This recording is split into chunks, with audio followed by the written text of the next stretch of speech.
de poder tenerlos presentes nuevamente, y me da gusto poder enseñar, porque para mí es un desafío y a la vez es un aprendizaje, es un crecimiento que estoy teniendo, porque demanda preparación, pues, demanda búsqueda y aplicar lo que uno enseña.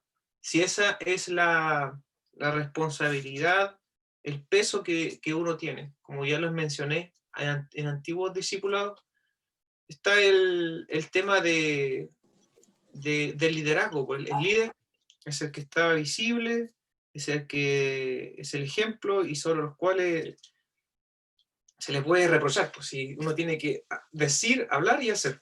Esa es la idea. Así que me alegro de tenerlo acá. Y vamos a comenzar el discipulado comenzando o dándole énfasis al tema del cuerpo, alma y espíritu.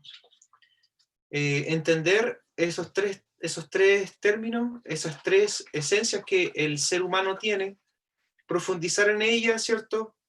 Para los que ya tienen el estudio que pasamos hace años, en realidad, el 10 de julio del 2011. O sea, yo Conrado se debe acordar de esto, y la Evelyn creo que no estaba en esa época. Yo Eso me fue acuerdo. hace 9 años atrás. Yo me acuerdo, Panchito. Pero, ¿ah? Yo me acuerdo, Panchito. Qué bueno. Oye, ¿por qué escucho tan bajo? Yo tengo la tele baja, quizás. No sé, Ay, yo sí, estoy hablando normal. Yo me acuerdo, Panchito, te digo, cuando dimos estudio.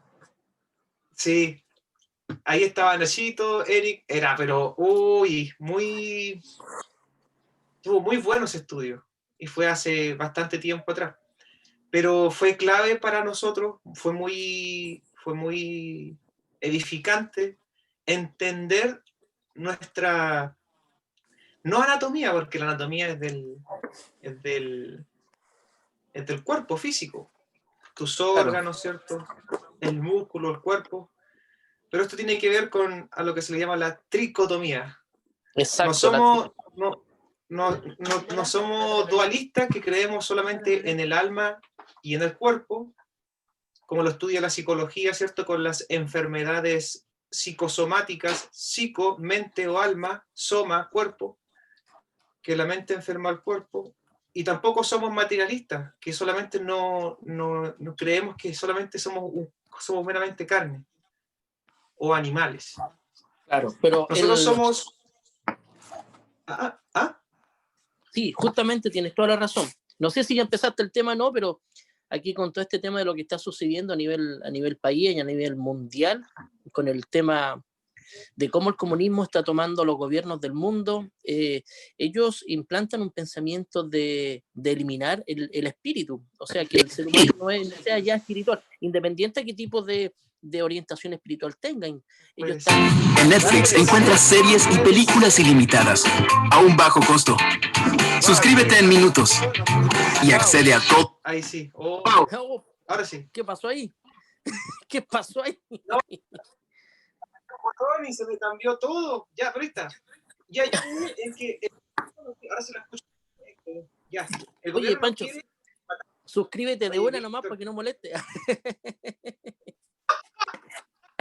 Ya, Víctor, ya está ahí. No, que es interesante lo que tú dices por el hecho que es increíble cómo el mapa escatológico de estos últimos tiempos te lleva a una vida cero de espiritualidad, y eso es lo que están haciendo el comunismo a nivel mundial, propagando una creencia de la muerte al espíritu, cero espiritualidad, solo humanismo, y que la carne es lo que se le debe dar, el cuerpo, el deseo, es lo que debe darse valor en la vida, independiente de lo que tú quieras, lo que te guste, disfrútalo, pásalo bien, sin restricciones, como la plataforma de ellos siempre ha sido uno de sus pilares, el dicho más común, sin Dios ni ley. Así que igual te lo comento por el hecho de que como va a hablar este tema, es genial lo que va a comentar. Yo estoy atento al tema de lo que está sucediendo en Estados Unidos con Donald Trump, este engaño pero gigantesco que se hizo por el comunismo. Así que es bueno que prepares justamente un tema así porque lo vaya a dar para fomentar más la espiritualidad en las personas, más que increíble, que la Biblia habla del que ama su cuerpo, lo perderá. Y hoy día el capitalismo, el humanismo, el comunismo te invita a tener una vida de más amor al cuerpo, al placer, que contribuir más al espíritu. Eso nomás, Panchito. Bueno, Víctor. Sí, pues hoy en día hay toda una campaña para distorsionar también el tema de la espiritualidad. Por ejemplo, Disney sacó una película, Almas, Soul, en inglés. La vi, Panchito, la en vi. donde, Para analizarla, la estuve viendo. bueno, sí, ahí se analizó el trabajo, o sea, ahí estaban comentando esa película. Y ahí hacían el comentario de dónde quedan las almas que, como el purgatorio y ese tema. Claro. Las almas que quedan en pena. Pero, bueno, uno que ya sabe ese tema del purgatorio, que es solamente un cuento chino, por así decirlo, inventado por la Iglesia Católica, ¿cierto? Que no aparece en ningún capítulo ni libro bíblico. Sabemos que eso es una mentira. Pero, como les menciono, nosotros somos tripartitos. Y es muy clara la palabra al momento de describir esas tres partes que componen nuestro ser. Abra su Biblia en Primera de Tesalonicenses 5:23. Partamos con ese capítulo.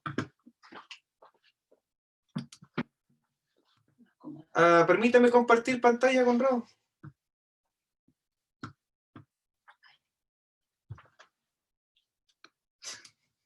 No puedo compartir.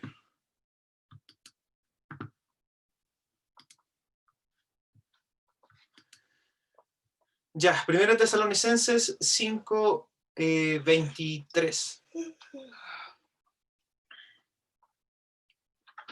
Dice lo siguiente: y el mismo Dios de paz os santifique por completo, y todo nuestro ser.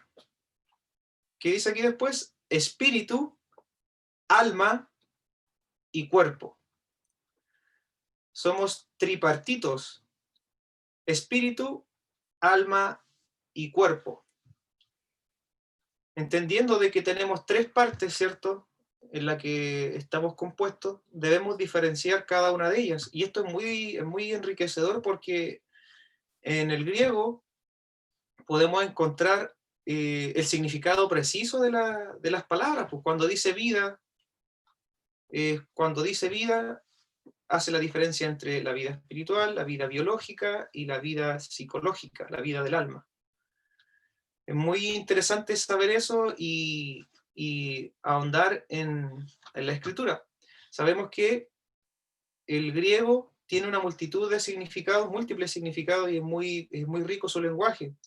Sabemos que existen dos palabras como para decir palabra: el logos, que se utiliza en el principio del verbo, en el principio del logos, era la palabra, y el rema, ¿cierto?, una palabra específica. Para nosotros existe una palabra para describir tiempo, pero en griego existen dos: el cronos y el kairos. Por ejemplo, cuando Elizabeth tuvo a Juan y se le cumplió el tiempo de su alumbramiento, ahí la palabra en griego que se utiliza es cronos. ¿Por qué? Porque el tiempo de su alumbramiento eran 9 meses, específicamente un tiempo, la fecha, donde viene la palabra cronómetro. Pero en cambio tenemos el tiempo kairos, perdón, que es el tiempo específico, señalado por Dios. Como por ejemplo en Mateo 1:15 dice, cuando Jesucristo principia su ministerio, dice: el tiempo se ha cumplido y el reino de Dios se ha acercado. Arrepiéntanse y crean en el Evangelio. La palabra griega que se utiliza para tiempo es cronos. Perdón, no es cronos, no es tiempo cronológico, sino es el tiempo adecuado, preciso, en donde Jesucristo debía nacer. Es el tiempo kairos, el tiempo de Dios, el tiempo específico, señalado por Dios. A veces queremos hacer las cosas aceleradamente, pero Dios tiene un tiempo para nosotros. En tus manos están mis tiempos. Entonces entendemos que en griego existen múltiples palabras, y para poder cavar pozos profundos, por eso Jesucristo dijo: escudriñen las escrituras, porque ellas son las que dan testimonio de mí, y no quieren venir a mí para que tengan vida. Eso se lo dijo a los fariseos que no creían en él y que tenían confianza en la ley de Moisés, y la ley de Moisés testificaba de él. Y dice, escudriñen, o sea, caven pozos profundos, busquen ese tesoro. Y en español nuestro lenguaje es muy limitado. Como ya sabemos, en griego existe 3 palabras para vida, 3 palabras o más, incluso 5 palabras para amor. Como les decía, la palabra rema, logos, kairos, cronos, la palabra para maestro, que una significa categuetes, que significa modelo, cuando dice Jesucristo, no llamen a ninguno maestro. Y después, en Corintios, cuando da la dispensación de los dones, otra vez maestro. No hay contradicción porque la palabra griega que se utiliza ahí es didáscalos, o de enseñanza, de maestría, de donde viene la palabra didáctica, la enseñanza didáctica, a través de dibujos, imágenes, impresiones, entre otras cosas. Entonces, el griego del Nuevo Testamento es muy rico, muy variado, y en donde debemos nosotros profundizar para encontrar la definición precisa de la palabra, lo que se llama la etimología de las palabras. Por eso es que es bueno tener una Biblia interlineal para poder profundizar. Y esa Biblia interlineal no es difícil tenerla. Yo me compré una biblioteca que se llama la Biblioteca Logos, y yo se la ofrecí en su momento a todos los que la quisieran tener. De hecho, tengo la cuenta y la puedo pasar. Y es una Biblia que tiene el español, la transliteración de cómo se pronuncia en español la palabra hebrea, la raíz etimológica de la palabra hebrea o griega, y también la morfología. La morfología tiene que ver cuando una palabra es imperativa, si tiene tiempo, si es un adjetivo, ¿cierto? ¿De qué se compone esa palabra, la composición de la palabra? Y no es difícil tenerla, como les digo, la tengo a disposición, la tiene Víctor, la tiene Eric, la tiene Conrado, y el que la quiera tener me la pide, ¿no? Así que partamos por nuestro discipulado, dando esa breve introducción acerca de la riqueza de la escritura griega, del lenguaje griego, que nuestras traducciones son muy limitadas con las palabras porque engloban todo, y en realidad en griego se utiliza una palabra específica y el significado se torna completamente diferente, o es más clara la traducción. Y es lo que hay que hacer para leer la Biblia, ¿no? Ya una vez que tú lees la Biblia 2, 3, 4, 5 veces, ya te aprende el mensaje y ya después te necesitas cavar pozos profundos. Entonces este discipulado se dio el 2011 y este curso, en realidad fue una vigilia, pero fue muy enriquecedora, que nos abrió los ojos para saber de qué estamos hechos, de qué somos en realidad, cómo Dios nos hizo. Ya. Tenemos 2 textos que están en el libro del Génesis, capítulo 35. Abra su Biblia, Génesis 35.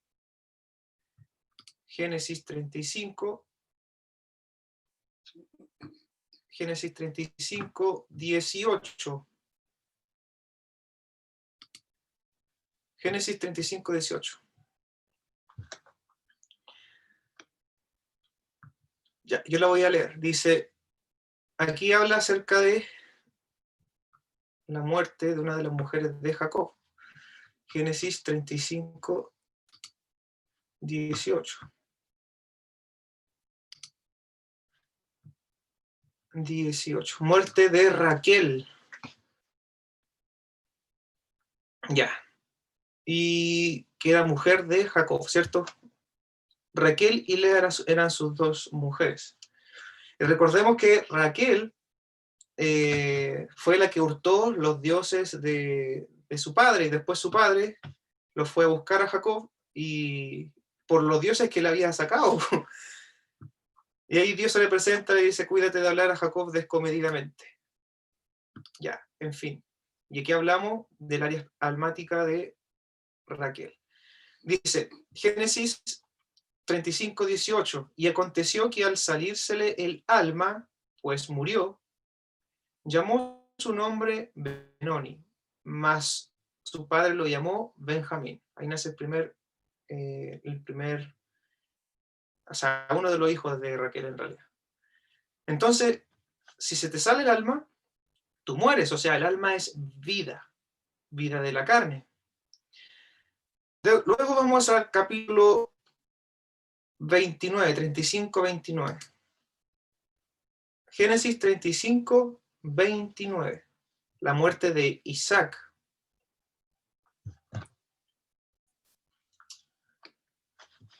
Ya, la muerte de Isaac.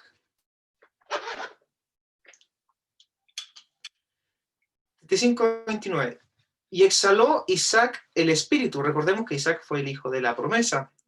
Fue el que esperó en Yahweh en los 40 años, ¿verdad? Y Dios le trajo de su pueblo, de su parentela, ¿cierto? Una mujer. Fue el que nació después de los 100 años de Sara. Fue un milagro.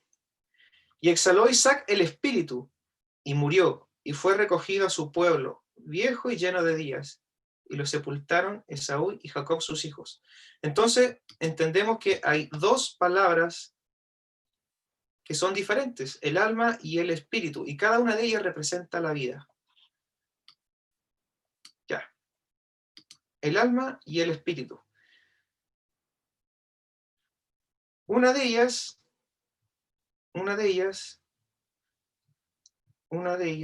que es la que Dios nos sopló en el Génesis capítulo 2, versículo 7. Ahí tenemos que retroceder para entender estos dos tipos de vida que Dios nos puso, el alma y el espíritu. Ya. Génesis capítulo 2. Génesis capítulo 2, versículo 7. Esta es la base. Génesis capítulo 2, versículo 7. Génesis 2, capítulo 7.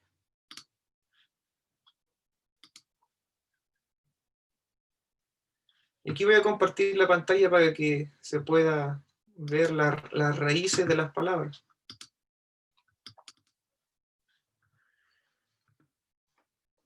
Y aquí está, y la vamos a poner en el interlineal. Génesis 2:7.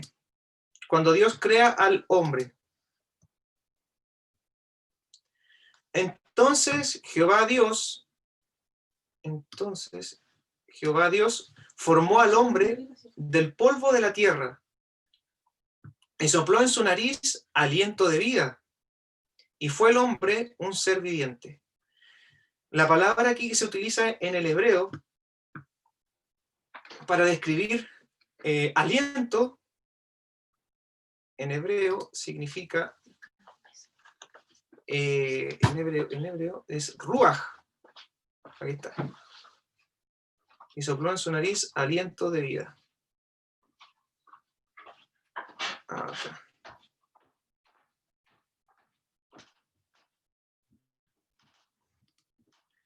Ya, si logran ver la imagen, ¿cierto? Aliento de vida. Una es neshama, ¿cierto? Que significa espíritu, o aliento, que es lo mismo, soplo, movimiento de aire también significa respirar. Ahí vemos un sinnúmero un gran número de definiciones que de acuerdo a contexto se escoge su significado. Y sopló en su nariz aliento de vidas. La palabra que se utiliza aquí como aliento de vidas es neshama, lo vamos a ver acá, alientos, como usted lo puede ver.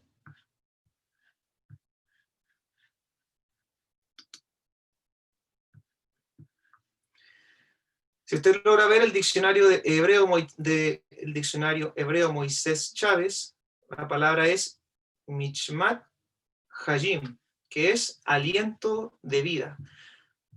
La traducción al español lo traduce en singular la palabra vida, pero la morfología en la que está en la que está escrita la palabra, y usted lo puede ver en la esquina inferior izquierda, sustantivo común, la palabra vida, ¿cierto? Acá, la palabra vida. Sustantivo común masculino plural. La palabra está en plural y es vidas. Entonces aquí la traducción sería, y sopló en su nariz alientos de vidas. O sea, sopló en su nariz dos tipos de vida. Y esos dos tipos de vida son la vida espiritual y la vida la vida biológica, que incorpora el alma igual. Esos son los dos tipos de vida, el alma y el espíritu, que es la vida biológica también, la vida de la carne. Y fue el hombre un ser viviente. Acá se traduce ser viviente, pero y fue el hombre un alma viviente en realidad, que incorpora la vida también del alma. Nefesh, la palabra nefesh, significa alma. Entendiendo entonces eso, esa primera parte, de que nosotros tenemos tres tipos de vida. La vida biológica, la vida almática y la vida espiritual, que fue el soplo de vida que Dios nos puso, infundió en nosotros entonces esos tipos de vida. La vida biológica, que incorpora el alma, y la vida espiritual. Según la perspectiva materialista, todo surge de una gran explosión, ¿cierto? Del Big Bang, entre otras cosas. O sea, la materia no puede producir, hay una contradicción lógica, porque la materia no puede producir pensamiento, conciencia o razón, que es sede del alma en realidad. El alma, o este tipo de vida, ¿cierto?, que Dios infundió en nosotros, la vida biológica que incorpora el alma y la vida espiritual. La vida biológica incorpora la circulación de la sangre, ¿cierto?, los órganos, incorpora el tener la conciencia de lo que nos rodea. Primeramente, el cuerpo nos da conciencia de lo que nos rodea, El alma nos da conciencia de quién eres tú, porque representa el pensamiento, la mente, los deseos. Y eso lo vamos a ver con referencias, con concordancias bíblicas, cuando la misma Biblia habla acerca del alma y sus deseos.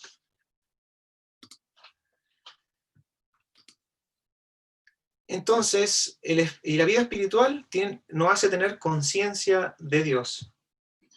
Entonces, con la vida biológica, el hombre recibe una mente, recibe un intelecto, y esta vida lo coloca por primera vez en contacto con el mundo que le rodea.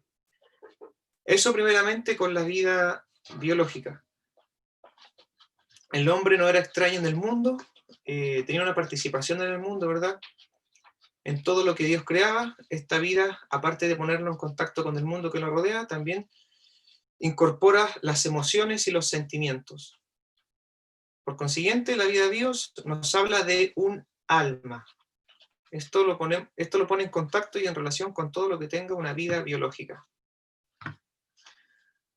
Revisemos qué dice la Biblia con respecto al alma. O en realidad, ahondemos un poquito más, primeramente, con la vida física. ¿Dónde aparece la vida biológica que Dios puso en nosotros, ¿cierto? Neshama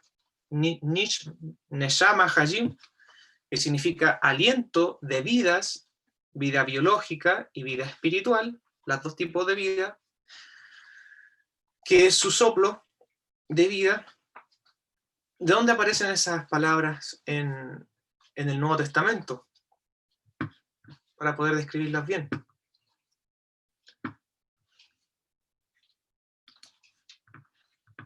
Vamos a compartir pantalla nuevamente. Y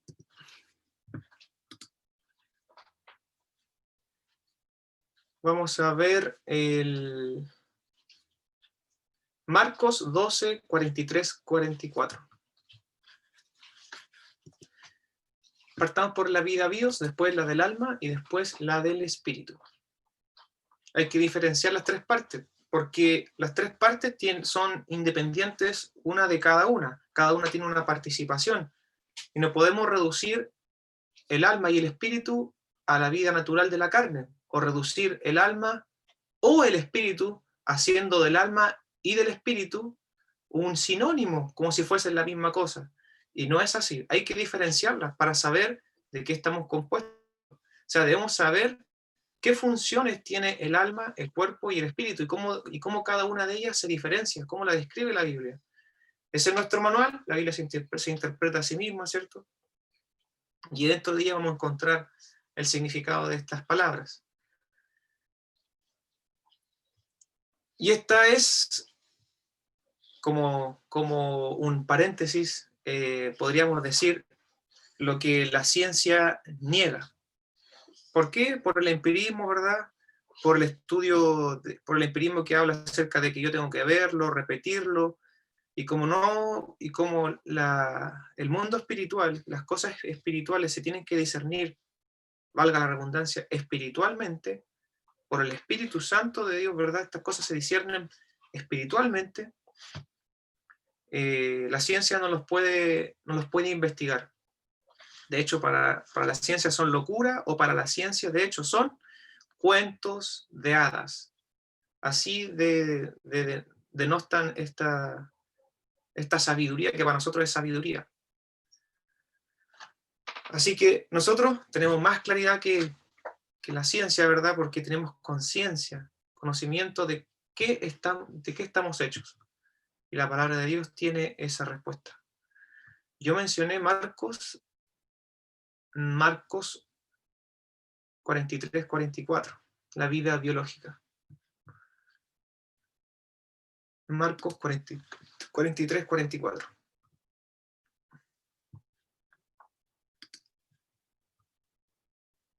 Ah, 43.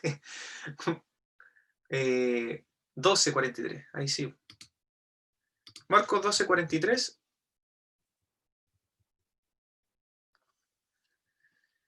Y dice lo siguiente: la ofrenda de la viuda. Recordemos que Jesucristo estaba, ¿cierto?, en el templo, viendo cómo todos estaban echando ofrendas, y cómo los ricos echaban mucho, pero vino una viuda pobre y echó poco. Y despreciaba a la viuda pobre porque echó poco. Pero Jesucristo conocía el corazón de los demás. Nadie tenía que darle consejo, a Jesucristo tenía que enseñarle o mostrarle las cosas. Por eso el libro de Romanos dice, ¿qué le dio a él primero para que le fuese recompensado? ¿O quién fue su consejero? Nadie. Él conocía lo que había en el hombre y no necesitaba que nadie le dijera lo que hay en el hombre, porque él los conocía a todos.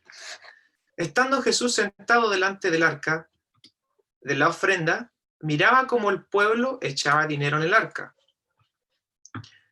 Muchos ricos echaban mucho, y vino una viuda pobre y echó 2 blancas, o sea, un cuadrante. O sea, no sé, de 10 lucas que echaban los otros, 20 lucas, dio 500 pesos, pongámosle ese tipo de moneda. Entonces, llamando a sus discípulos, les dijo: de cierto les digo que esta viuda pobre echó más que todos los que han echado en el arca, porque todos han echado de lo que les sobra, pero esta, de su pobreza, echó todo lo que tenía, todo su sustento. Aquí podemos ver y podemos separar que la palabra sustento significa bios. El sustento significa todo lo que sostenía su carne, su vida física, el alimento, el pan, el aceite, la harina, esas cosas con las que ella podía comprar y mantener y sostener su vida, su sustento. Entonces, hablamos de la vida corporal, la vida animal, podríamos decir, la vida de la carne, de nuestro cuerpo. Ahí tenemos la primera vida, la vida biológica, que se traduce también vida en el Nuevo Testamento. Lucas 8:14. Otra vez, otro texto con la palabra Dios. Lucas 8:14.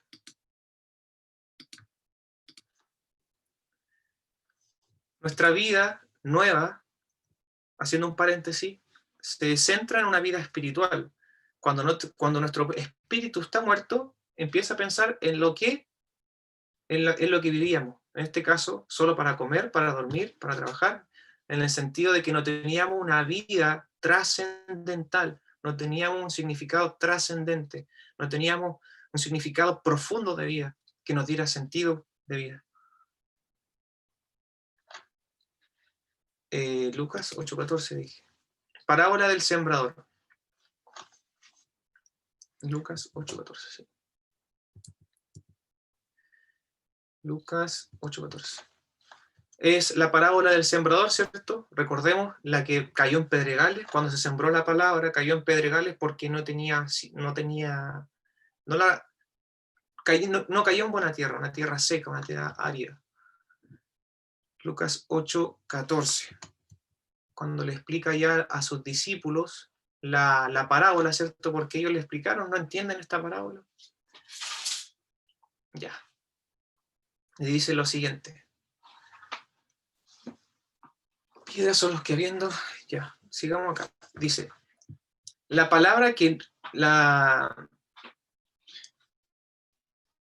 Dice lo siguiente. Los de sobre la piedra son los que habiendo oído reciben la palabra con gozo, pero estos no tienen raíces. O sea, no siguieron conociendo la palabra de Dios, no siguieron buscando, profundizando, ¿verdad? No echaron raíces en un lugar. Creen por algún tiempo. O sea, son creyentes, pero no leen, no estudian, no profundizan, no conocen a su Padre. Porque ¿de qué otra forma vamos a conocer a nuestro Padre si no leemos la palabra? Entonces, el carácter de Dios se muestra ahí. Por algún tiempo. Creen por algún tiempo. Y en el tiempo de la prueba se apartan. Ya sabemos esa prueba, ya sea por nuestro amigo, ya sea por la influencia que podíamos haber tenido en el mundo, o ya sea por la reputación que no podíamos haber hecho, quizá la persecución con burla, con separaciones, o con pelea, o con infamia, entre otras cosas. Creen por algún tiempo, pero después se apartan. Le que cayó sobre espinos, estos son los que oyen, pero oyéndose, son ahogados por los afanes y las riquezas y los placeres de la vida, y no llevan fruto. Aquí los placeres de la vida, otra vez, habla acerca de los placeres de la carne, los placeres sexuales, los placeres ya sea de la comida, los placeres de los ojos, de los órganos del cuerpo. ¿Por qué? Porque aquí la palabra que se traduce, aquí lo voy a destacar, es la palabra vida, bios. Otra vez haciendo la diferencia en la vida biológica, la vida de la carne, la vida de nuestro cuerpo. Y por último, Juan 2:15. Primera de Juan 2:15. Primera de Juan 2:15.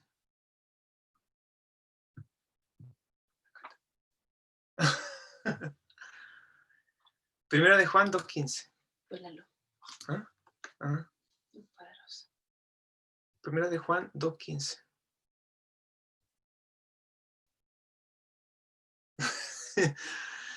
Ya. Primera de Juan 2:15, ¿cierto?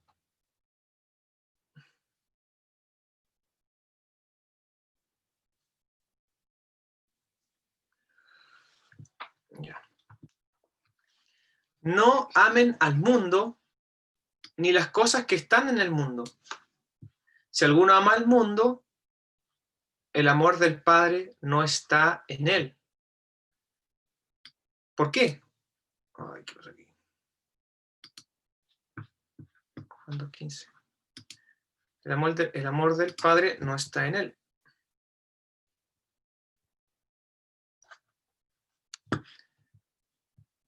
El amor del Padre no está en él, dice. no améis el mundo ni las cosas que están en el mundo. Si alguno ama al mundo, el amor del Padre no está en él. Porque todo lo que hay en el mundo, los deseos de la carne, sarx, la carne, o sea, el cuerpo físico, los deseos de los ojos, oftalmos, donde viene la palabra oftalmólogo, y la vanagloria de la vida, la soberbia, ¿cierto? La arrogancia, la jactancia de nuestros propios logros, lo que podemos alcanzar en la vida. De la vida, ¿qué vida? ¿Espiritual? ¿Qué vida? ¿Psicológica? ¿Almática? No. La vida es biológica, por eso los deseos de la carne, los deseos de los ojos y la vanagloria de la vida de la carne no proviene del Padre, sino del mundo. Ya, por último, tenemos esa diferencia entre la vida biológica. Entonces, volviendo a un principio, Dios sopló en nosotros, Neshama, como se leía ahí, la transliteración del hebreo, Neshama Hayim, que significa aliento de vidas, vida biológica, vida de la carne y la vida espiritual. Recordemos que lo que dice Santiago, lo que dice Santiago capítulo 2, dice, porque como el cuerpo sin espíritu está muerto, así también la fe sin obras es muerta. Entonces lo que nos da vida es el espíritu, el aliento del omnipotente. Como lo dice el libro de Job, es el que me da vida.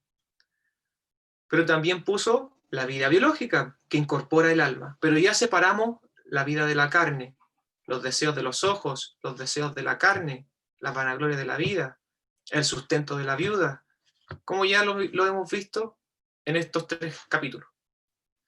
Ya, separamos la carne, la vida biológica. Vamos ahora a la vida del alma.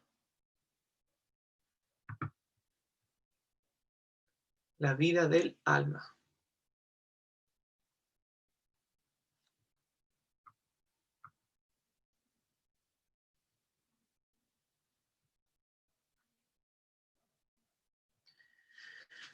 Ya.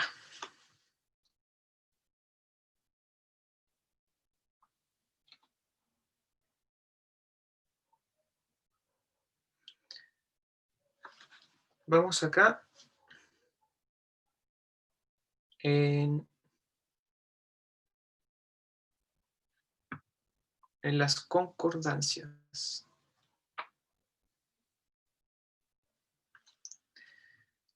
El alma en el hebreo es nefesh, que significa vida o alma. También se traduce como corazón. Y se traduce en el griego como psique, que también se traduce al español como alma. ¿Y de dónde viene la palabra psicología? El estudio de la mente, del pensamiento. El alma incorpora ahora la parte inmaterial del ser humano y es el asiento de la razón. El alma es la base de la razón, es el que razona, es la parte inmaterial. No es el cerebro, no es esa sopa, ese fósforo, esos químicos, esa adrenalina, esa endorfina, esa dopamina que se genera en el cerebro, sino que es la parte inmaterial que está dentro de nosotros. Es la esencia del yo, es la conciencia de mi existencia. El alma incorpora entonces el pensamiento, la reflexión, la razón, los deseos. Es el asiento de esas cosas. Es el alma, es la parte racional del ser humano, la que piensa. ¿Por qué? Porque ya dijimos que la materia no puede producir pensamiento. La materia no puede producir conciencia ni ninguna de esas cosas. Entonces, por eso se habla acerca del diseño inteligente, ¿cierto? Que tiene que ser una mente inteligente quien creó todas las cosas, porque la materia no puede, y esa mente inteligente tuvo que darle conciencia, pensamiento a su criatura, porque él lo tiene. No así la materia. Si todo se creó de una gran explosión, jamás se ha visto ni se ha comprobado, por eso es teoría, de que de una roca salga un diccionario, salga un pensamiento, conciencia. Las piedras son inertes. O de que el de la ola del mar te bote un diccionario, de la A a la Z de forma ordenada. Eso jamás se ha dado. Entonces, vamos a verlo en las concordancias, si es así lo que estoy diciendo. Concordancias. El alma refleja los deseos personales. Ya. El alma refleja los deseos personales. Salmo 105, perdón, Salmo 107, 5 al 9. Las concordancias, para hacer un paréntesis, las concordancias son diccionarios en donde tú colocas una palabra y esa palabra te aparece muchas veces en toda la Biblia. Entonces, por ejemplo, si tú colocas alma, tú puedes ver dónde aparece la palabra alma en toda la Biblia y cuántas veces aparece. Para eso te ayuda y te sirve una concordancia. Tú colocas la palabra espíritu, tú puedes ver cuántas veces aparece la palabra espíritu en una concordancia y puedes ver qué significado y qué aplicación tiene en el capítulo la palabra espíritu o la palabra alma. Entonces, el alma representa los deseos personales. Y hablé acerca del Salmo 107.5. Tú lo lees, dice: hambrientos y sedientos, su alma desfallecía en ellos. Representa un deseo. Recordemos que el alma y el cuerpo, el alma incorpora el cuerpo, está dentro del cuerpo, ¿verdad? Y cuando tú tienes tu espíritu muerto, cuando tu espíritu no está vivificado por el Espíritu Santo de Dios, porque está suspendido, está muerto ahí. Recuerda, el alma sin espíritu está muerto, el cuerpo sin espíritu está muerto, pero lejos de Dios está suspendido, seco, muerto, porque no le hemos dado el pan espiritual, por eso está muerto, pero está ahí. Y lo que vive es la esencia del alma, la razón, el pensamiento, los deseos, las emociones, como vamos a ver aquí las concordancias. Y los deseos ¿de qué? De la vida biológica. Recuerda lo que vimos acá. La viuda, el sustento. Lo que vimos en 1 de Juan, los deseos de la carne, los deseos de los ojos, la vanagloria de la vida, que son otras cosas como los deseos desenfrenados sexuales, las orgías, las lascivias, la pornografía, la masturbación, entre otras cosas. Eso es la vida biológica, los deseos de los ojos, en el sentido los desenfrenos, ya sean lascivos o los desenfrenos de la comida también. Todo lo que tenga que ver con los deseos de la carne. Ya hablamos ahí en Gálatas 5. Entonces, separamos la vida de la carne, pero cuando estamos muertos espiritualmente, viven dos cosas solamente. El alma, que es los deseos, las emociones, el pensamiento, y la carne.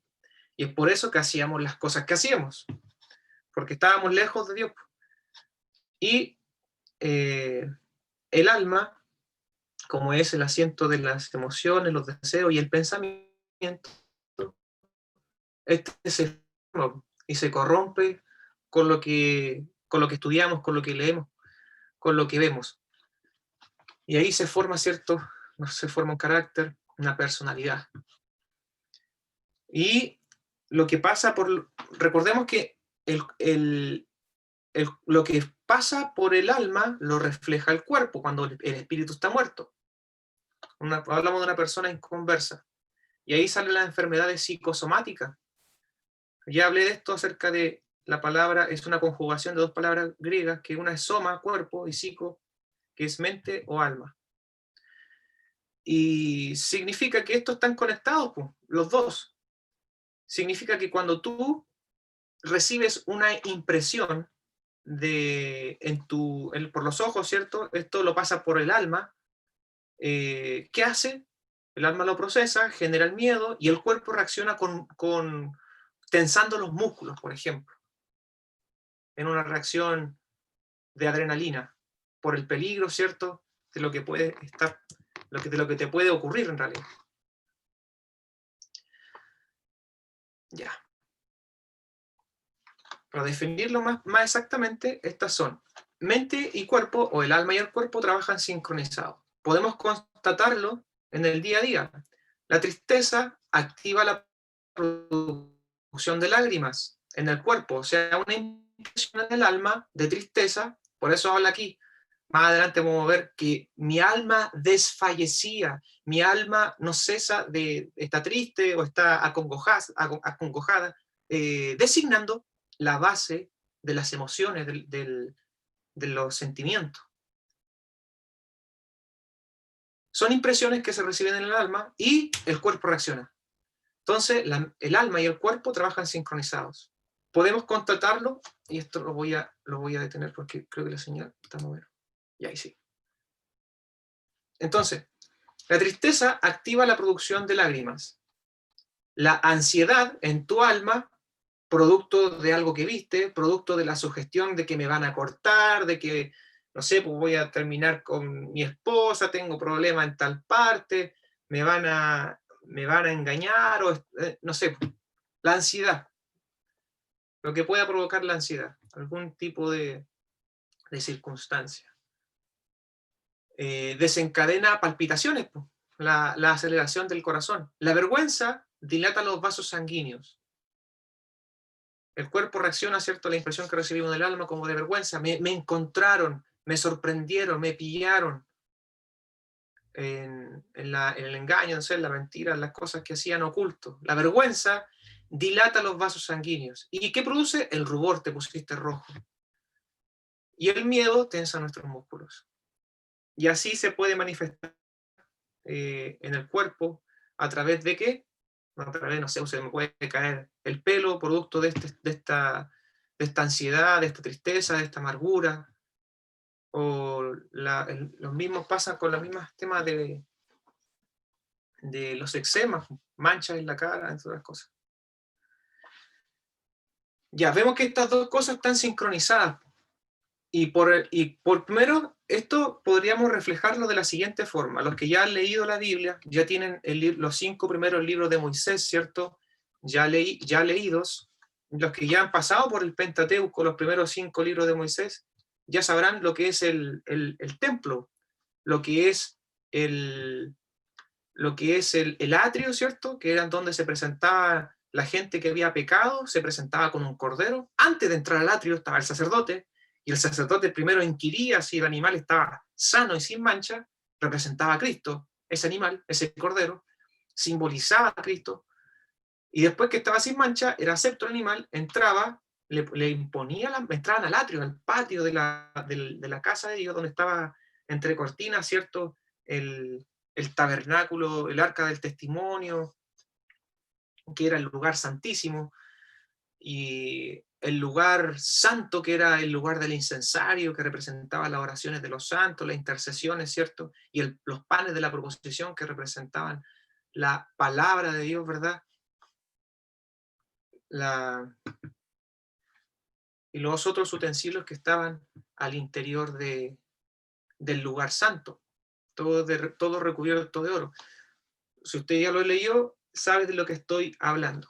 Los 5 libros de Moisés, donde sale la del templo.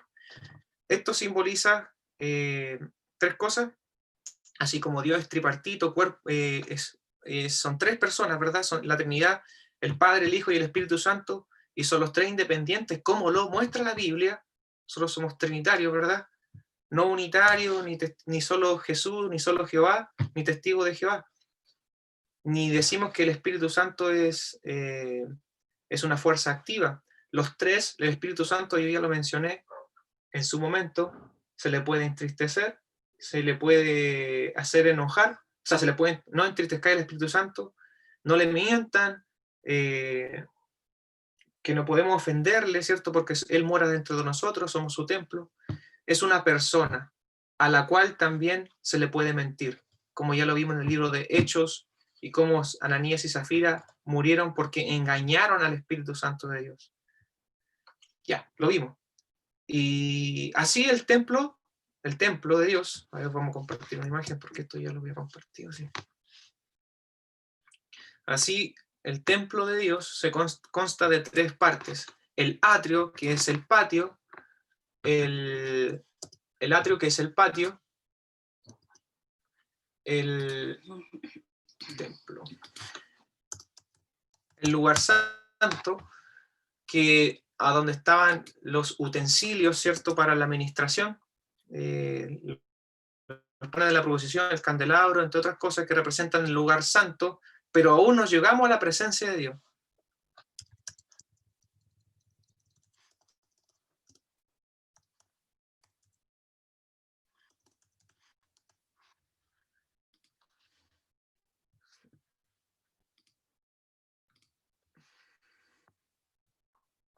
¿Ya?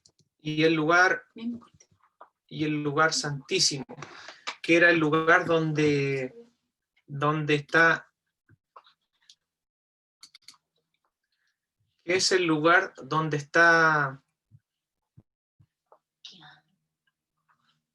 la presencia de Dios, pues donde Dios se manifestaba, ¿cierto?, en una nube y hablaba cara a cara con Moisés.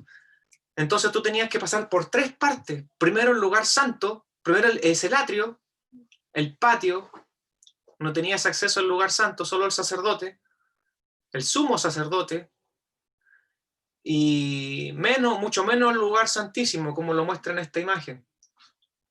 Entonces, el atrio podía representar el cuerpo, el lugar santo, que es el lugar que está acá al medio, podría representar el alma, y por último, el lugar santísimo, nuestro espíritu, porque recibimos por el exterior nuestras impresiones. ¿Y por qué debemos saber? Recibimos por el exterior nuestras impresiones, por los ojos, ¿cierto? Pasan por nuestro interior y las procesamos, ¿verdad? En nuestra mente. Y es importante saber estas cosas porque, punto 1, Dios es espíritu, ¿cierto? Ya lo vimos con Juan capítulo 4, Dios es espíritu y los que le adoran en espíritu y en verdad es necesario que le adoren. Dios es espíritu, es cierto, pero no todo lo espiritual es de Dios. Por eso debemos entender la función de nuestro espíritu. Primero estamos pasando por el alma. Porque ya sabemos que aún los demonios creen y son espíritus. Aún los demonios creen y tiemblan. Satanás también es un espíritu y él también puede engañar. Ya. Entonces, vimos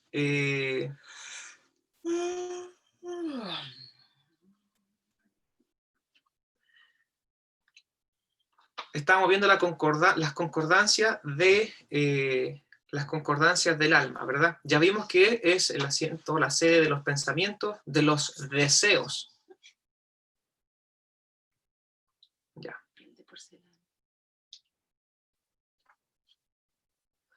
Tenemos también deseos físicos. Deseos de nuestra alma. Deuteronomio 18:6. ¿Qué dice Deuteronomio 18:6? Deuteronomio 18:6.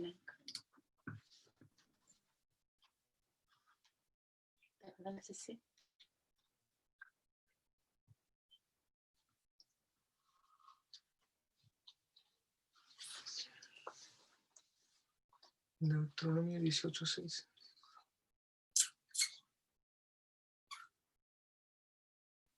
Acá está.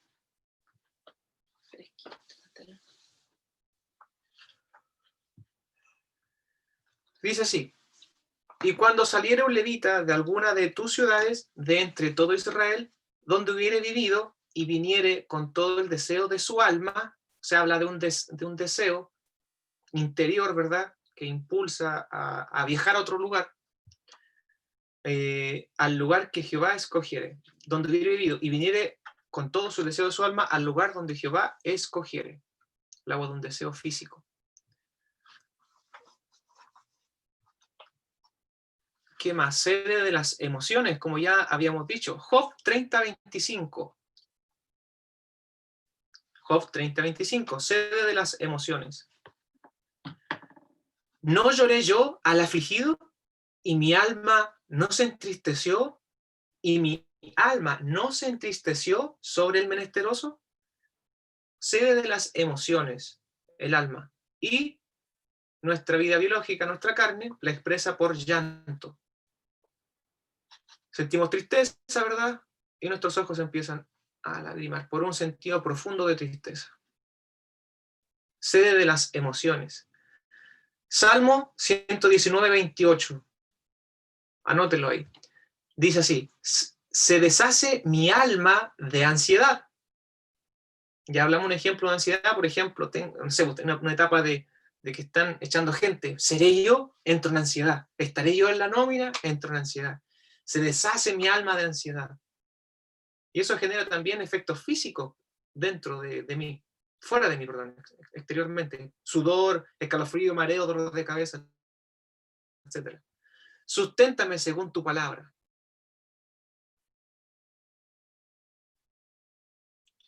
Jeremías 13:17. Sede de las emociones estamos viendo. Jeremías 13:17. Mas si no oyereis esto, en secreto llorará mi alma. En secreto llorará mi alma, a causa de vuestra soberbia, y llorando amargamente se desharán mis ojos en lágrimas, la expresión física, ¿verdad?, de la emoción interior del alma, porque el rebaño de Jehová fue hecho cautivo. Recordemos que Jeremías está hablando de una profecía en contra del pueblo de Dios por la idolatría que tenían. Le fue infiel, ¿cierto? Y ahí se le dice que este fue el profeta del juicio, porque no hubo profecía en donde no declarara juicio contra Israel.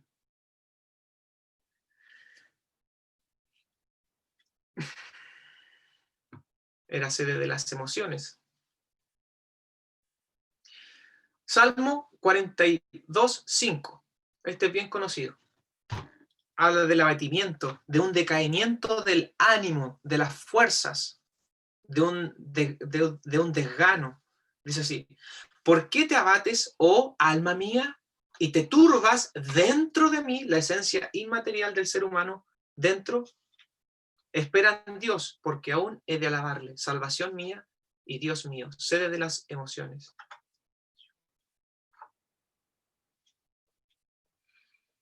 Eso es como un sentimiento de congoja, de tristeza, por alguna falta o por algún daño que nos hicieron. Eso es el abatimiento. Salmo 42:6, lo mismo. Dios mío, mi alma está abatida en mí. Me acordaré, por tanto, de ti desde la tierra del Jordán y de los hermonitas desde el monte del Misar.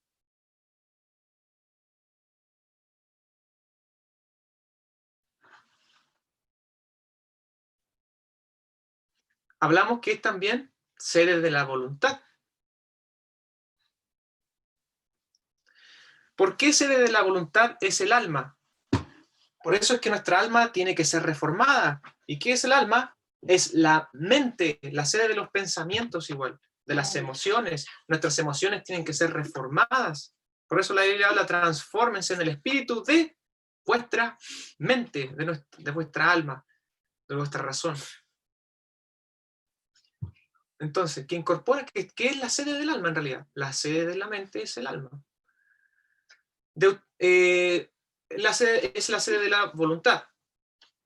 Dice, obedecer a Dios. Dice, y te convertirás a Jehová tu Dios, y obedecerás a su voz conforme a Deuteronomio 32, por si acaso. Deuteronomio 32. Y te convertirás a Jehová tu Dios, y obedeceréis a su voz conforme a todo lo que yo te mando hoy, tú y tus hijos, con todo tu corazón y con toda tu alma.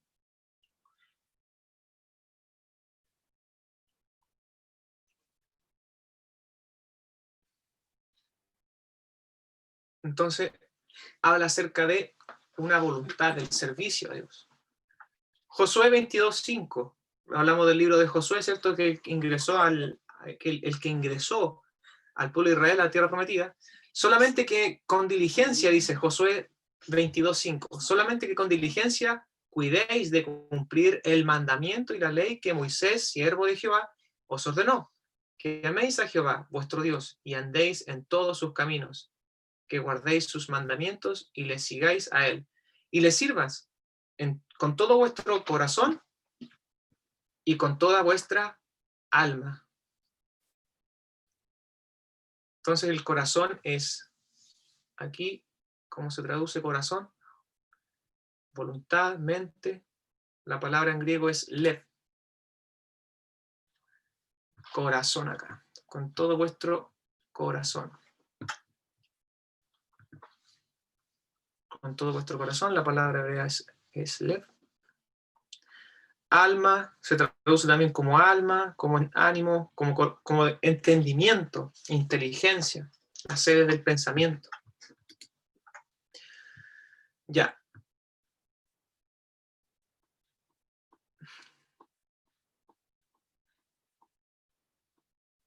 Ya, aquí tenemos entonces la sede de las emociones, la sede de los deseos, ¿cierto? Recordemos el capítulo de Ana, ¿cierto? Que no podía tener hijos, que fue madre de Samuel, el primer vidente que registra la Biblia. El profeta, que fue llamado profeta, el primer profeta, ¿cierto? Que antes era llamado vidente. Y en 1 de Samuel, denme un segundo, que algo pasa. La vez está afuera. Llegó la Evelyn. Ya. Ya, sigamos acá. Recuerden a Ana, que tuvo un hijo, ¿cierto? Y que con toda su alma, con todo su deseo, pidió un hijo porque no podía tener. Y Ana le respondió diciendo, no, Señor mío, porque el sacerdote de afuera le dijo, digiere tu vino, porque ella estaba orando, pidiéndole a Yahweh un hijo. Y Ana le respondió diciendo, no, Señor mío, yo soy una mujer atribulada de espíritu. No he bebido vino ni sidra, sino que he derramado mi alma delante de Jehová. Y hablamos del deseo, ¿verdad? Sé del deseo, la esencia inmaterial del ser humano.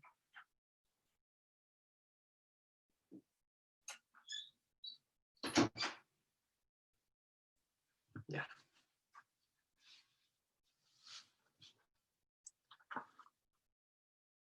Ahí pasamos al tema del alma, ¿cierto?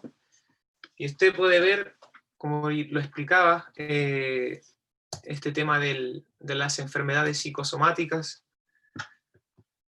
Para ahondar un poquito más en el alma, que hablamos que era sede de los deseos, de la mente, de la razón, de la voluntad, con esos textos bíblicos. Y también acerca de cómo interactúa la mente y el cuerpo, el alma y el cuerpo. ¿Y qué pasaba? Que para ver esta interacción, y que es bíblica, antes de que estos socios la dijeran, esto habla el Proverbio capítulo 14, versículo 30. Esta interacción que hay entre la mente y el cuerpo. El corazón, que la Biblia lo traduce como corazón, que es la mente también. Proverbios 14:30.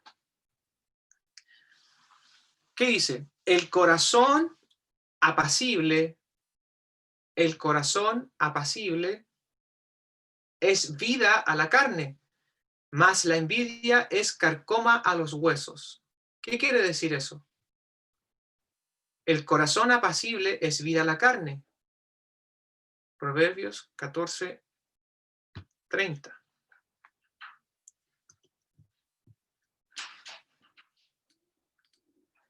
El corazón apacible es vida a la carne. ¿Qué está diciendo ahí? Más la envidia es carcoma a los huesos.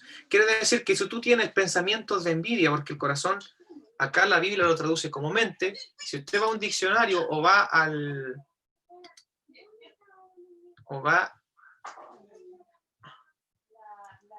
saca el audio y se rebota aquí. Ya, Proverbios 14:30 dije.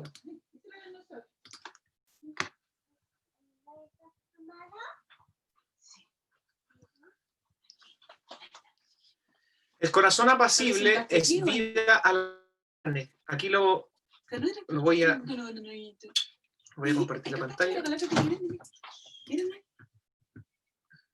No miren al aro. No puede estar muy fuerte. El corazón apacible es vida a la carne, mas la envidia es carcoma a los huesos. ¿Qué está diciendo Salomón hace mucho tiempo atrás, más de 1000 años atrás? Como le traduzco, aquí el corazón se traduce como la palabra lev en hebreo, que también significa, quiere decir entendimiento, ¿cierto? Ánimo, entre otras, pensamiento, sabiduría, voluntad. También se traduce de esa forma la palabra corazón. ¿Qué está diciendo entonces? Que una mente, un corazón apacible, calmado, ¿cierto? Con paz en el gozo del Señor y la paz que sobrepasa todo entendimiento, es vida a la carne. Pero un corazón, una mente que descansa en la rabia, que descansa en el resentimiento, que descansa en la amargura, que descansa en la falta de perdón, ¿qué hace? O en la envidia, es carcoma los huesos, es una enfermedad. ¿Qué genera? Una enfermedad, eso es lo que está diciendo. La interacción de la mente y el cuerpo. Salomón ya lo decía. Proverbios 17:22. Otra vez lo dice Salomón, por si quedamos cortos.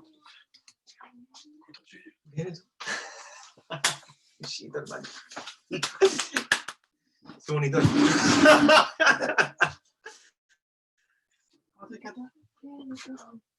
Proverbios 17, 22. 17:22. El corazón, otra vez, la palabra lev, corazón, también usado en sentido figurado, muy ampliamente para los sentimientos, la voluntad, incluso el intelecto, de manera similar para cualquier otra cosa ya.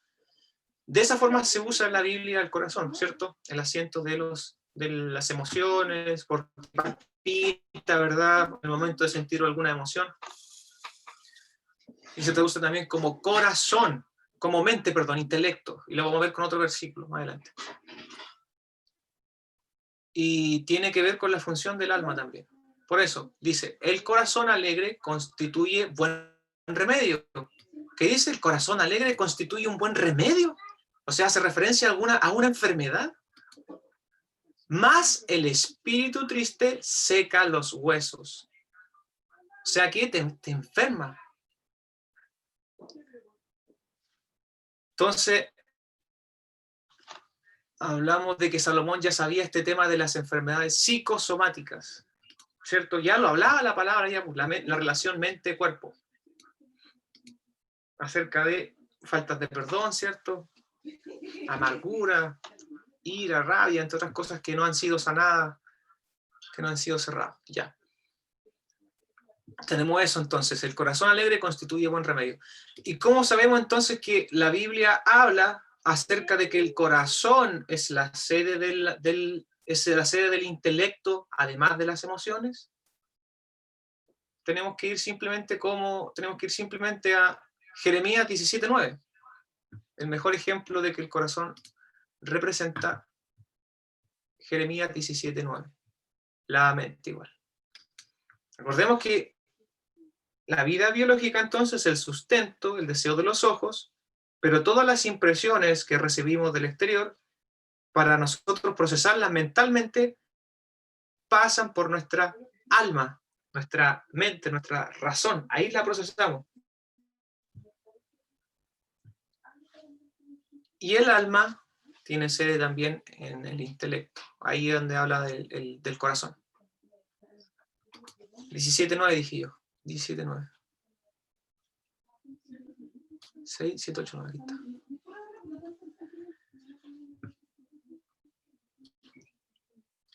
Ya, denme un segundo. Denme un segundo. Jeremías 17:9.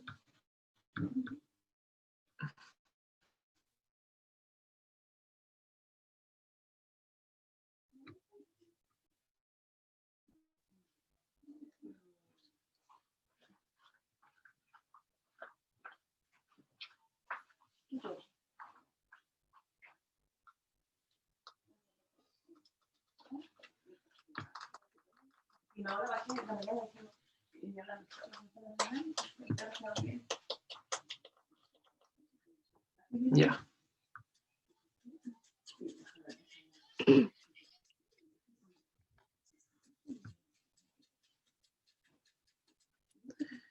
Engañoso es el corazón, ¿cierto? Jeremías 17:9. Engañoso es el corazón más que todas las cosas y perverso. ¿Quién lo conocerá? Yo, Jehová, que escudriño ¿qué cosa? La mente, y que pruebo el corazón, que pruebo las intenciones. Jesucristo dijo también en el Nuevo Testamento, porque del corazón salen los malos pensamientos, las orgías, las borracheras, los homicidios, las mentiras. Hablando de la sede del intelecto, de la razón. Pero esa sede del intelecto tiene base en el alma. Tiene sede en el alma. Entonces, por eso dice que engañoso es el corazón más que todas las cosas. ¿Quién lo escudriña? ¿Quién puede escudriñar las cosas escondidas que yo tengo dentro de mí? Solo Dios puede hacerlo. Por eso dice que escudriña la mente y que prueba el corazón. Engañoso, o sea, tramposo. ¿Podemos confiar en nuestro corazón? ¿En nuestro propio intelecto? Por eso la Biblia dice, fíate de Jehová de todo tu corazón, confía en Él y Él hará. Y lo otro, no seas prudente en tu propia opinión, teme a Jehová y apártate del mal. Entonces, la confianza, la correcta dirección que vamos a tener en nuestra vida es confiando en la palabra de Yahweh, no en nuestro propio intelecto, no en nuestra propia prudencia. No te apoyes en tu propia prudencia, dice el proverbio. Fíate de Jehová en todos tus caminos y no te apoyes en tu propia prudencia.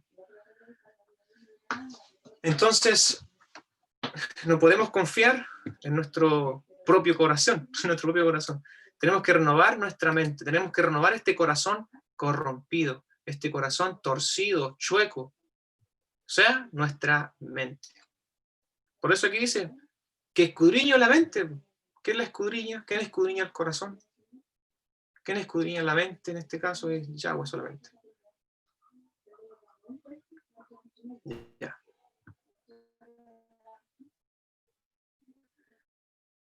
Como ya vimos,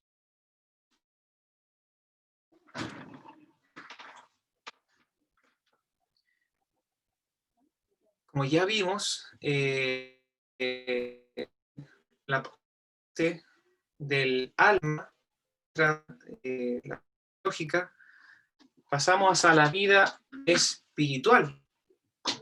Aquí también vamos a ver algunas concordancias.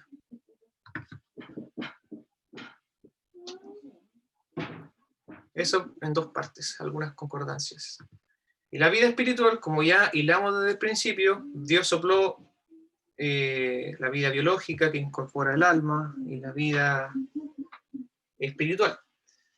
Y esa vida espiritual tiene que ver con la conexión que nosotros tenemos con Dios. Como ya mencioné en un principio, con nuestro cuerpo tenemos conciencia de nuestro alrededor, de este mundo físico. Con el alma tenemos conciencia de nuestro persona, de nuestro ser, y con el espíritu tenemos conciencia de Dios. Y el espíritu Dios lo puso para que tengamos comunión con Él.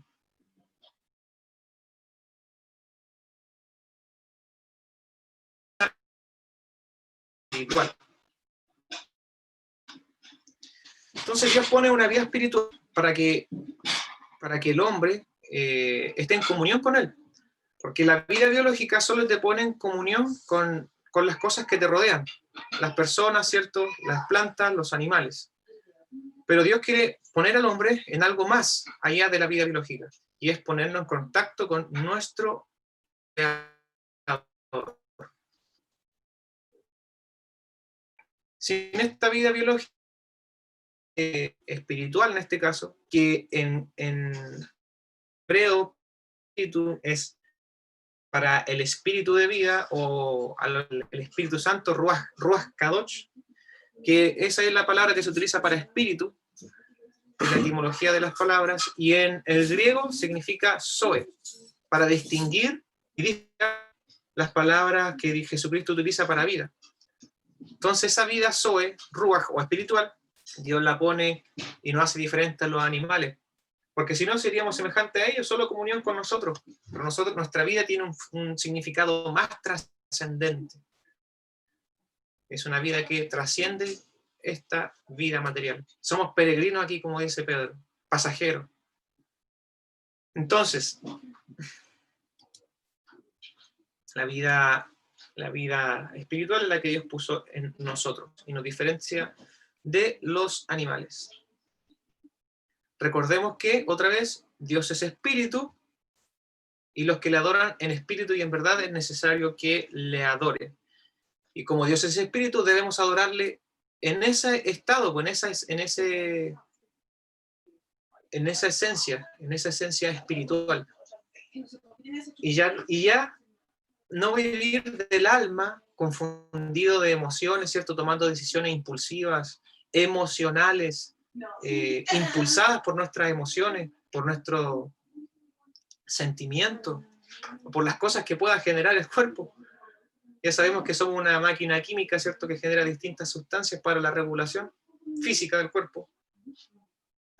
Pero nosotros somos guiados por el Espíritu ahora. Entonces, la vida espiritual tiene que ver con la relación con Dios. Y para cerrar ahora, para seguir ya la próxima semana, vamos a cerrar con el libro de Hebreos. Vamos a cerrar con el libro de Hebreos, capítulo 4, versículo 12. Hebreos 4:12, con ese vamos a cerrar. El Espíritu es lo que me pone en contacto con Dios, me hace discernir su presencia, me hace discernir su voz, su palabra, ¿verdad? Y hace que yo tenga contacto con Él a través de la oración. Es la parte inmaterial, ¿cierto?, de nosotros, que nos pone en contacto con Él. Hebreos 4:12 dije yo.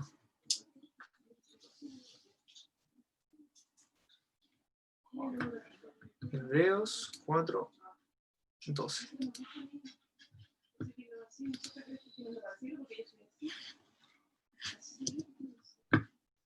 Hebreos 4:12, sí. 4:12.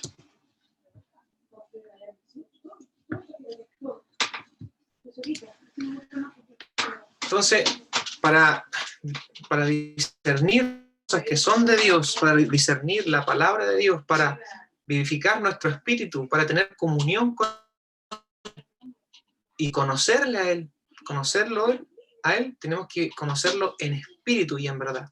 Su palabra es la verdad, pero tenemos que nosotros crecer y alimentar nuestro espíritu. Si no alimentamos nuestro espíritu, nos vamos a morir de inanición, como se pone de ejemplo, falta de alimento. Hebreos 4:12. Hebreos 4:12.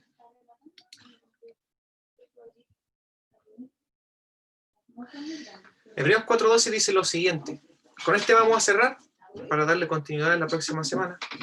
Dice, Hebreos 4:12. Aquí hace la diferencia entre el alma y el espíritu. Dice, porque la palabra de Dios es viva y eficaz, y más cortante que toda espada de dos filos, y penetra hasta partir el alma y el espíritu, las coyunturas y los tuétanos, y discierne los pensamientos y las intenciones del corazón. Discierne los pensamientos y las intenciones del corazón, de nuestra mente, de nuestros cambios. Aquí dice que la palabra de Dios es viva y eficaz y más cortante más cortante que una espada de dos filos, y penetra hasta partir el alma y el espíritu. La palabra que se utiliza aquí para partir en griego significa merismos y significa separación o división o repartimiento o separar las aguas, por así decirlo.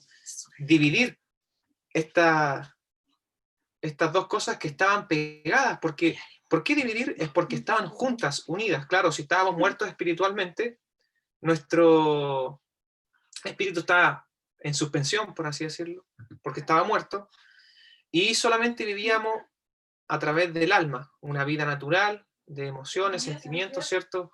De una vida biológica, como lo había explicado, pero no guiados por el Espíritu de Dios, no guiados por la verdad, no guiados por su palabra, sino por los impulsos de nuestra carne. Y como estaban pegados, hay que dividirlos. ¿Y quién hace ese trabajo? ¿Cómo podemos vivificar nuestro espíritu, crecer espiritualmente y vivir espiritualmente y ya no en la carne? Porque los que se sujetan a la carne no pueden agradar a Dios, porque los que piensan en las cosas de la carne no pueden agradar a Dios. Tenemos que recurrir a la palabra. Aquí dice, porque la palabra de Dios es esa espada de dos filos. Porque la palabra de Dios es viva y eficaz y más cortante que toda espada de dos filos.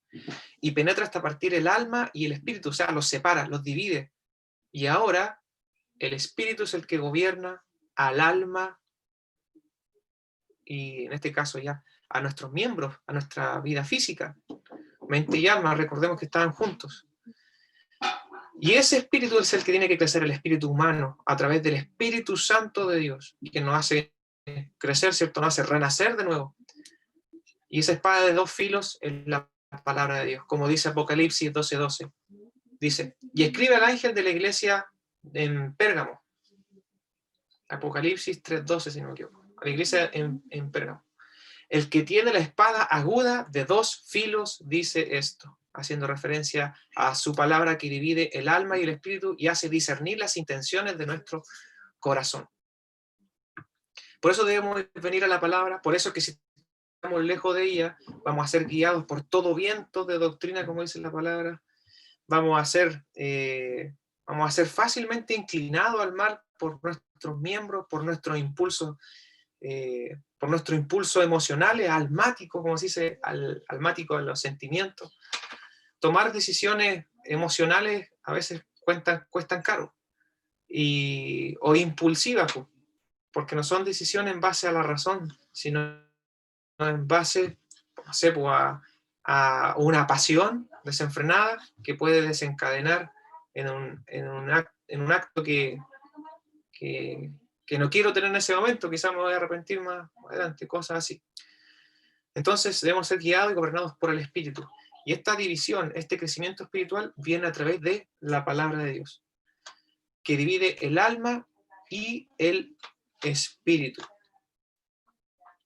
Entonces por eso debemos venir a ella, por eso estamos escudriñando, leyendo un poquito más la palabra, para aprender de ella, ¿cierto? Y ya diferenciar nuestra tricotomía, podríamos decir, cuerpo, alma y espíritu, diferenciando de cómo estamos hechos. Vamos a continuar la próxima semana ahondando en más concordancia y textos bíblicos que hablan acerca del espíritu, que es lo que tenemos que tocar ahora. Abra su micrófono nomás. Comente si lo desea. Si tiene preguntas, pregunte. Ahí está.